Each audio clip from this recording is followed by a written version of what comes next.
यीशु मसीह के मधुर नाम में एक बार फिर से आपका स्वागत है।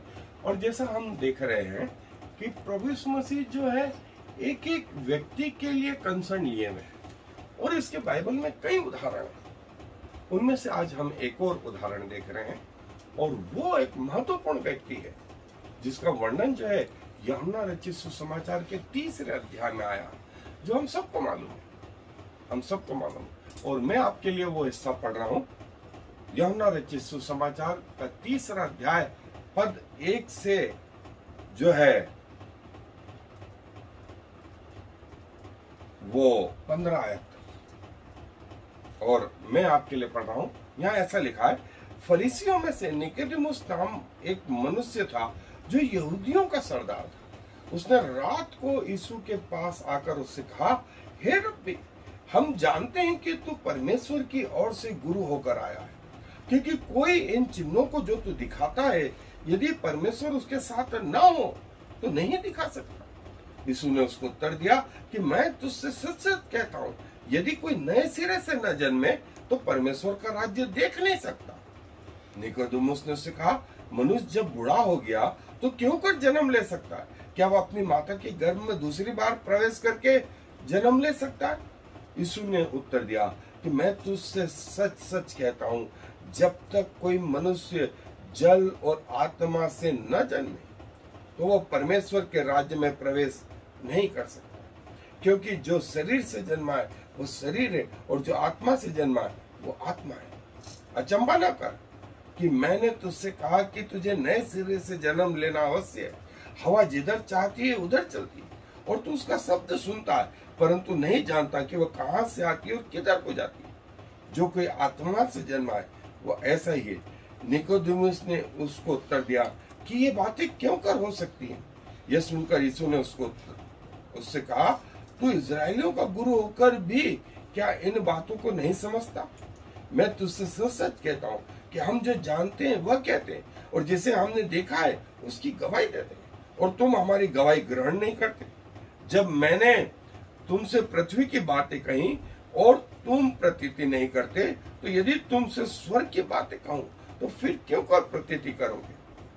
और कोई स्वर्ग पर नहीं चढ़ा, केवल वही जो स्वर्ग से उतरा, अर्थात मनुष्य का पुत्र जो स्वर्ग में है। और जिस रीति से मूसा ने जंगल में सांप को ऊंचे पर चढ़ाया, उसी रीति से अवश्य है कि मनुष्य का पुत्र भी ऊंचे पर चढ़ाया जाए, ताकि जो कोई विश्वास करे उसमें अनंत जीवन पाए। और ये निकोदेमुस उस क्रूस के बाद में, यदि आप पाएंगे, यूसुफ जो अरतिमिस का निवासी था, उसके साथ ये निकोदेमुस भी आया प्रभु की लोथ को गाड़ने के लिए, प्रभु की लोथ को जो है कब्र में रखने के लिए। निकोदेमुस और यूसुफ अरतिमिस, ये दोनों महत्वपूर्ण व्यक्ति आए, और जो है प्रभु की बातों से वो इतना प्रभावित था, इसका जीवन जो है प्रभु ने बदल के रख दिया। तथाकथित गुरु था ये, जो है रब्बी था, लेकिन रब्बियों के रब्बी के पास आया, राजाओं के राजा के पास आया, प्रभुओं के प्रभु के पास। अपना सब कुछ उसने प्रभु के चरणों में डाल दिया, और जब नम्र बना, दीन बना, तो प्रभु ने उसके जीवन में कार्य करा। ये है हमारा सो प्रभु एक एक आत्मा के लिए कंसर्न लिए हुए। और आए अपने अध्ययन में जो है, हमने जैसा देखा यूहन्ना रचित सुसमाचार का 3 अध्याय, और निकोदेमुस जो एक यहूदियों का लीडर है, और जो है प्रभु को जो जानता है, वो रात के समय आया ताकि फिर से कोई उसे देख न ले। और उसने आकर के कहा, हे रब्बी, हे रब्बी। और ये निकोदेमुस की ईमानदारी का है कि प्रभु को उसने जाना और अपने आप को नम्र किया, और जो शब्द उसने उच्चारा दूसरी आयत में, हे रब्बी, हे रब्बी। एक रब्बी ने प्रभु यीशु मसीह को अपना रब्बी मान लिया, झुका उसके लिए। और जो नम्र बनेगा प्रभु उसे शिरोमणि बनाएगा। सीखने के पहले नम्रता होती है, ये सुलेमान कहते हैं। निकोदेमुस शायद वो बात जानता था, और उसने कहा कि हम जानते हैं कि जो चिन्ह तो दिखाता है, यदि कोई परमेश्वर उसके साथ ना हो तो नहीं दिखा सकता। तब यीशु ने उससे कहा कि मैं तुझसे सच कहता हूं, यदि कोई नए सिरे से न जन्मे तो परमेश्वर का राज्य देख नहीं सकता। और परमेश्वर का राज्य जो है देखने के लिए प्रभु यीशु मसीह ने कहा कि नए सिरे से जन्म लेना आवश्यक है। अब ये तथाकथित रब्बी था, यहूदियों का गुरु था, लेकिन इसके पास अनंत जीवन नहीं था।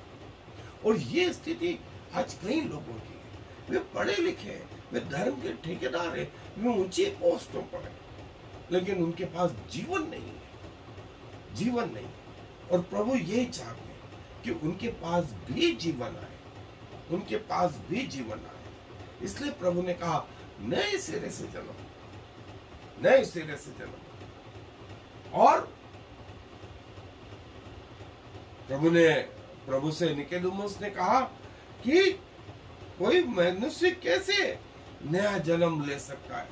जब वो बूढ़ा हो गया तो क्या अपनी माँ के पेट में फिर से जाएगा और फिर से जन्म लेगा? निकोदेमुस की सोच पृथ्वी की थी, पृथ्वी की थी। इसलिए उसकी बातें, उसके विचार उससे ज्यादा बढ़े ही नहीं। और प्रभु यीशु मसीह की सोच आत्मिक थी। प्रभु ने कहा जो कोई आत्मा और जल से न जन्मे, जब कोई आत्मा और जल से न जन्मे। देखिए, जब स्वयं प्रभु यीशु मसीह बपतिस्मा लेकर के उस यर्दन में जल के अंदर गए और जब ऊपर आए तो आत्मा उन पे ठहर गया। वो था बपतिस्मा, वो था बपतिस्मा।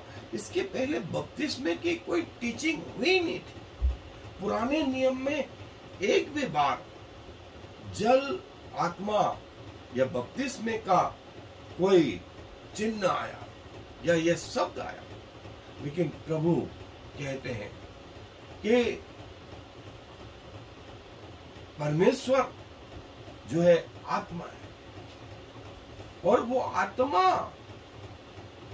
से जो जन्मा है वो आत्मिक बातें सोचता है, और जो शरीर से जन्मा है वो शरीर की बातें सोचता है। निकोदेमुस गुरु तो था, लेकिन सोच में वो पृथ्वी तक की बातों को जानता था। और हम आज भी शरीर में रह करके स्वर्ग को क्यों नहीं देख पाते? क्योंकि हमारी आत्मा वहां तक पहुंच नहीं पाती। हाँ, आत्मा में यदि हो करके रहें तो हम परमेश्वर के उस स्थान को भी देख सकते हैं। सो इनडायरेक्ट वे में प्रभु ने ये बताया, और यही आज्ञा चेलों को भी दी, जो कोई मन फिराए, विश्वास करे, उसे पिता, पुत्र और पवित्र आत्मा के नाम से बपतिस्मा दे। और जो है प्रभु ने कहा कि जो शरीर से जन्मा है वो शरीर है, और जो आत्मा से जन्मा है वो आत्मा है। इसलिए एक और महत्वपूर्ण चीज, यदि हम शरीर में हैं और अभी तक प्रभु का आत्मा हमने नहीं पाया है, जो विश्वास करने वालों के लिए बयाने में दिया जाता है, तो इस बाइबल को यदि आप पढ़ेंगे तो देखेंगे तो सही, लेकिन समझेंगे शरीर के अनुसार। लेकिन यदि आत्मा आ गया तब आत्मिक आंखें खुल गई, आत्मिक कान खुल गए, और तब यही वचन आपके लिए एक बहुत बड़ा खजाना हो जाएगा, बहुत बड़ा खजाना हो जाएगा। क्योंकि अब आत्मा आपको इस संसार के शरीर के बियॉन्ड ऊपर ले चलता है, ऊपर ले चलता है। और तब इस रहस्य को, परमेश्वर के रहस्य को जो है आप समझ पाएंगे। और फिर प्रभु बोलते हैं, अचंबा न कर, मैंने तुझसे कहा कि तुझे नए सिरे से जन्म लेना अवश्य है। हवा जिधर चाहती है उधर चलती है, और तू उसका शब्द सुनता है, परंतु नहीं जानता कि वो कहां से आती है और किधर को जाती है। जो कोई आत्मा से जन्मा है वह ऐसा ही है। हम महसूस करते हैं हवा को कि आ रही है, जा रही, लेकिन आत्मा हमें हवा हमें दिखती नहीं। वैसे ही आत्मा से जन्मा मनुष्य, आत्मा हमें दिखती नहीं लेकिन महसूस होती है, महसूस होती है, हमारे अंदर महसूस होती है। आत्मा से जन्मा हुआ व्यक्ति ऐसा ही होता है। वो ऊपर से पौलुस पौलुस दिखाई दे रहा है, ऊपर से पतरस पतरस दिखाई दे रहा है, ऊपर से यूहन्ना यूहन्ना दिखाई दे रहा है, लेकिन वास्तव में पौलुस के अंदर परमेश्वर का आत्मा, पतरस के अंदर परमेश्वर का आत्मा, यूहन्ना के अंदर परमेश्वर का आत्मा, चेलों के अंदर परमेश्वर का आत्मा। और पिछले 2000 साल में प्रभु ने आत्मा और आत्मा और आत्मा से पूरी दुनिया को भर दिया। और प्रभु का रहस्य करोड़ों अरबों लोग जानते हैं, जो आत्मा से जन्मे, जिनकी आत्मिक आंखें खुल गई, जिनके आत्मिक कान खुल गए, जिनकी आत्मिक समझ खुल गई, वे प्रभु की बातों को समझ पाते हैं। अन्यथा साधारण व्यक्ति के लिए, शारीरिक व्यक्ति के लिए ये एक शब्द से बड़ा कुछ और नहीं, शब्द से बड़ा कुछ और नहीं। और हवा जिधर चाहती है उधर चलती है, और तू उसका शब्द सुनता। बिल्कुल आत्मा से जन्मा हुआ व्यक्ति ऐसा ही है। सो निकोदेमुस ने उसको उत्तर दिया कि ये बातें क्यों कर हो सकती है। यह सुनकर यीशु ने उससे कहा, तू इजराइलियों का गुरु होकर भी क्या इन बातों को नहीं समझता? हे गुरु, धर्म की शिक्षा पाई है, धर्म के अभिषेक हुआ है, परमेश्वर की सेवा करते हैं, परमेश्वर के वचन को बताते हैं, सिनेगॉग में बोलते हैं, लोगों को जो है उनके लिए निवेदन करते हैं परमेश्वर के सामने, उनके पापों की क्षमा के लिए। और परमेश्वर इनके निवेदन को सुन करके उस पापी व्यक्ति के पाप क्षमा भी करता है। लेकिन तकलीफ क्या है? इससे ज्यादा ये कुछ नहीं जानते, इससे ज्यादा ये कुछ नहीं जानते। इसलिए प्रभु यीशु मसीह ने कहा, तू यहूदियों का गुरु होकर के, इजराइलियों का गुरु होकर के भी क्या इन बातों को नहीं समझता? अभी भी समझ बंद है, अभी भी आत्मिक आंखें बंद है, अभी भी आत्मिक कान बंद है। सोच पृथ्वी का सा है, शरीर का सा है। इसलिए प्रभु ने कहा 11वीं आयत में कि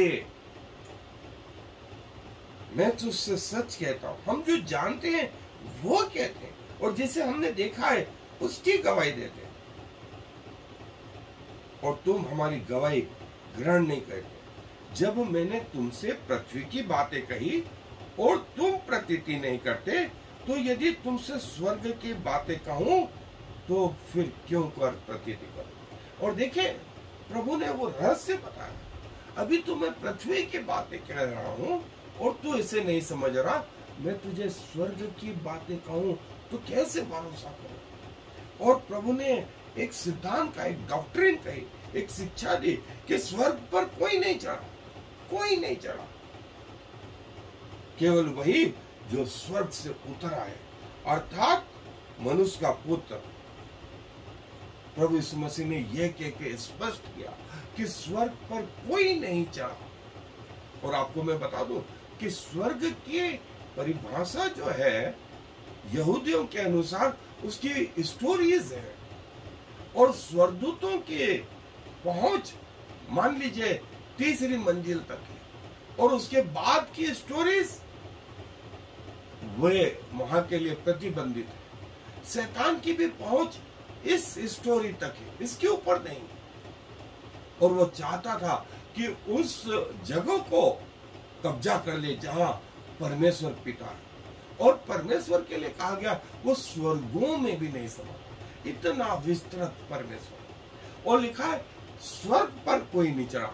प्रभु यीशु मसीह बोलते हैं स्वर्ग पर कोई नहीं चढ़ा, उस स्थान में जहां पिता है कोई नहीं चढ़ा सिवाय उसके जो स्वर्ग से उतरा है, अर्थात मनुष्य का पुत्र, अर्थात स्वयं प्रभु यीशु मसीह। और इसीलिए उसने कहा, प्रभु ने कहा मैंने तुझे पृथ्वी की बातें कही, यदि मैं तुझे स्वर्ग की बातें कहूं तो कोई भरोसा नहीं करेगा।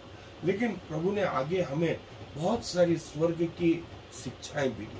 स्वर्ग का राज्य, परमेश्वर का राज्य, अनंत जीवन का राज्य, जिसको हम आगे देखेंगे अगले कुछ एपिसोडों में। मैं आपको वो स्वर्ग के राज्य के बारे में जो प्रभु यीशु मसीह की शिक्षा है वो बताने जा रहा हूं। और प्रभु ने कहा कि जिस रीति से मूसा ने जंगल में सांप को ऊंचे पर उठाया, और ये सांप कब उठाया था? जब लोग पाप कर रहे थे, तो प्रभु ने उनके बीच में सांप भेज दिए थे, जो सांप उनको डस रहे थे और लोग मर रहे थे। मूसा ने कहा कि जब लोग पश्चाताप करने लगे और मूसा के पास आए, तो मूसा से परमेश्वर ने कहा एक पीतल का सांप बना, जो कोई सांप को डसा हुआ उस पीतल के सांप को देख लेगा वो बच जाएगा। सांप का डसा हुआ व्यक्ति उस पीतल के सांप को देख लेता था, तो देखने भर से ही उसका जहर, जो सांप का काटा हुआ था, वो सांप का जहर उतर जाता था। बिल्कुल प्रभु यीशु मसीह ने यही कहा कि जो कोई मनुष्य के पुत्र को क्रूस पे चढ़ा हुआ देख लेगा, जो अपनी निगाहें प्रभु की ओर कर लेगा, प्रभु यीशु मसीह की ओर कर लेगा, वो पाप के जहर से बच जाएगा। और पाप का जहर मृत्यु था, वो मृत्यु से बच जाएगा। ताकि जो कोई, प्रभु ने वहां एंड करा कि ताकि जो कोई उस पर विश्वास करे वो जो है अनंत जीवन पाए,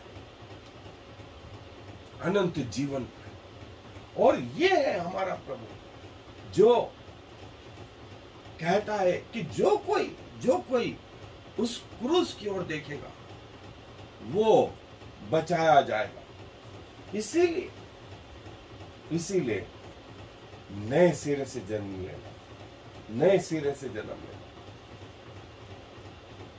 अवश्य है। जल से और आत्मा से जन्म लेना, जल से और आत्मा से जन्म लेना। प्रभु ने देखे एक व्यक्ति निकोदेमुस, फिर सामरी स्त्री, ये एक एक व्यक्ति की ओर, फिर जक्कई के जीवन को हमने देखा। प्रभु एक एक व्यक्ति के लिए कंसर्न रखते हैं। हमें चाहिए प्रभु से हम सीखें। निकोदेमुस और ये सामरिया की स्त्री और जक्कई 19वें अध्याय में, और प्रभु जो है एक व्यक्ति के जीवन को बदलते हैं, उसके प्रति प्रभु जो है कंसर्न लिए हुए। और निकोदेमुस, यही निकोदेमुस प्रभु की लौट के जो है उस कब्र में रखते समय यूसुफ अरतिमिस के साथ में आया, सुगंधित द्रव्य लाया, और प्रभु ने इसका जीवन ऐसे छुआ। प्रभु अपने वचन पर आशीष दे आए। प्रभु जी धन्यवाद देते हैं कि आप एक एक आत्मा के लिए जो है इतना कंसर्न लिए हुए रहते हैं प्रभु, कि जो आपके पास आया आपने उसके आत्मिक जीवन को बदल के रख दिया। जिसने आपकी ओर दृष्टि की उन्होंने जीवन पाया, उनका मुंह कभी काला नहीं होने पाया। प्रभु आपने निकोदेमुस को बचाया, आपने उस सामरी स्त्री को बचाया, आपने उस जक्कई को बचाया, आपने कई लोगों के लिए जो है अपने मार्ग को बदल दिया, आप उनके साथ रहे। हम धन्यवाद देते हैं प्रभु आपके इस गुण के लिए, और आपने प्रभु हमें भी बचाया। ये आपकी बड़ी दया रही है प्रभु, हम आपको लाखों लाख बार धन्यवाद देते हैं। हमारे जीवन में ऐसी कोई अच्छाइयां नहीं थी कि हम आपके कहलाते, आपके पास आते, लेकिन ये तो आपका अनुग्रह रहा, आपकी दया रही प्रभु, और आपका प्रेम रहा, जिसके वशीभूत होकर के आपने हम जैसे पापियों के लिए क्रूस पर अपना प्राण दिया, ताकि आपके लहू से हमारे पाप क्षमा हो और आप हमारे अंदर निवास कर दें। क्या कहें प्रभु, संपूर्ण हृदय से आपके समीप आते हैं। जो कुछ हमारा है वो आपका दिया है और आपको समर्पित कर अपना शरीर, प्राण और आत्मा प्रभु आपको देते हुए इस विनती को प्रभु यीशु मसीह के नाम के कारण से मांग लेते हैं। आमीन और फिर